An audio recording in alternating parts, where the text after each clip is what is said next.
केंद्र सरकारने कांदा निर्यात बंदी 3 मे रोजी उठवली आहे। निर्यात बंदी उठवल्यामुळे कांद्याला चांगला भाव मिळेल या आशेपोटी कांदा उत्पादक शेतकऱ्यांनी मोठ्या प्रमाणावर लातूर मार्केटमध्ये कांदा घेऊन आले आहेत।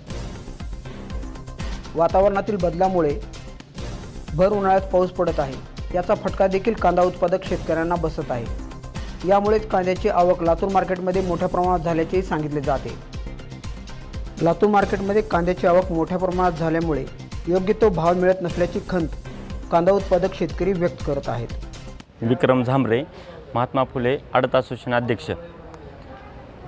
आज लातूर मार्केटला मंगळवार आणि शनिवार 2 दिवस कांद्याचा लिलाव निघतो आणि आज आवक वाढायचं कारण म्हणजे एकतर पावसाचं पण वातावरण आहे, त्यामुळे शेतकऱ्यांना ठेवायची व्यवस्था नसल्यामुळं आणि निर्यात बंदी उठवल्यामुळं काहीतरी 2 पैसे वाढून भाव लागेल म्हणून शेतकरी थोडा आवक जास्ती प्रमाणात केली। लातूरचा मुळात व्यवहार पारदर्शक व्यवहार असल्यामुळे शेतकऱ्याची ओढ लातूर मार्केटला आहे आणि बीड जिल्हा सोलापूर जिल्ह्याच्या बाउंड्रीपासून बीड, उस्मानाबाद, लातूर, नांदेड इथला सर्व माल लातूर मार्केटला येतो। मी सुभाष नवनाथ घोडके, राहणार शिंदाळा।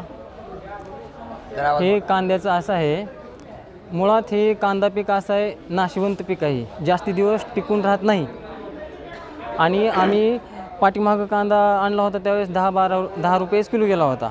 आता निर्यात बंदी उठल्यामुळं परत कांदा घेऊन आलो आम्ही, आता काहीतरी बाबा भाव जास्त येईल म्हणून काहीतरी आशा वाढली आमची, म्हणून आज घेऊन आलो। तर आता इथं आल्यावर आवक पण भरपूर वाढली आहे आणि निर्यात बंदी उठलेली काहीच फायदा नाही, 2-3 रुपये फक्त वाढलेले आहेत। तुम्हाला सांगतो 1 एकरसाठी कांद्याला जर पूर्ण खर्च काढला तरी काही शिल्लक राहत नाही सध्याच्या चालू भावाच्या ह्याच्यात जर बघितलं तर। आणि कांदा ही असा आहे की जास्त दिवस ठेवता पण येत नाही, व समजा 2 महिन्यानंतर वाढेल, 4 महिन्यानंतर वाढेल भाव, ठेवता येत नाही। कांदा ही नाशिवंत पीक आहे, कांद्याचं ठेवता येत नाही आणि त्याचा बराच खर्च आहे, लहान मुलाला सांभाळल्यासारखं सांभाळावं लागते त्याला कांद्याला। सुरुवातीपासून शेवटपासून जर खर्च काढला कांद्याचा काही शेतकऱ्याला शिल्लक राहत नाही। शेती करण्यापेक्षा ही कांद्याची शेती करण्यापेक्षा रोजगार केलेला चांगला वाटतो माझ्या मते। ही बापदादाची प्रॉपर्टी आहे म्हणून ती शेती जपायची, काही शिल्लक राहत नाही चालू भावाचे। कमीत कमी 25 रुपये तरी भाव राहावा कांद्याला, कमीत कमी। आम्हाला नको आहे 50-60 रुपये नको आहे, कमीत कमी 25 ते 30 रुपये भाव पाहिजे, तेव्हा काहीतरी परवडतंय। अहो ते कांद्याचं बिया आणल्यापासून त्याला फवारणी करावं लागते, कांदा मार्केट आणण्यापर्यंत।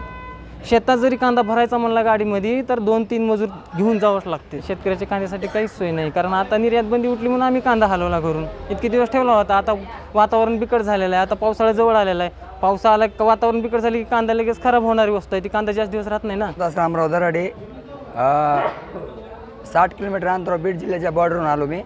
कांदा 1 एकरभर लावला होता मी आणि निर्यातीच्या अगोदर मी घातला होता त्या टायमाला 10 रुपये किलो गेला, पण आज कांदा 50 कटी आणलेला आहे मी सुद्धा। पण ते कांदा आता भावाची म्हणजे निर्याती उठल्यामुळं मी त्या आशेनं कांदा आणला, पण आज 200-300 रुपये भाव वाढला, त्याच्यापेक्षा जास्त काही आणखी फायदा झाला नाही। पण कांदा वाढण्याची एक 2,500 ते 3,000 रुपये भाव मिळावा अशा पद्धतीने आम्ही या आशेनं आलो। सचिन तुकाराम जाधव, तालुका औसा, जिल्हा लातूर। मी कांदा आणलेला आहे 25 कट्टे निर्यात बंदी उठवल्यामुळं, आणि त्याच्यामुळे काही फायदा शेतकऱ्याचा झाला नाही। 2-3 रुपये भाव वाढला, त्याच्यामुळं शेतकऱ्याचा काही फायदा झाला नाही निर्यात बंदी उठून। पण पहिलं कांदा विकत होता 5 रुपयेपासून 12-13 रुपये बसतो, आता 10 रुपयेपासून 17-18 पासून विकतो।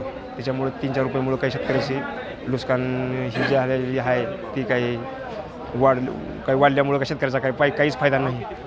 भाव कमीत कमी 25 रुपये भाव पाहिजे, 25-30 रुपये भाव झाला तर शेतकऱ्याला थोडाफार दिलासा भेटणार।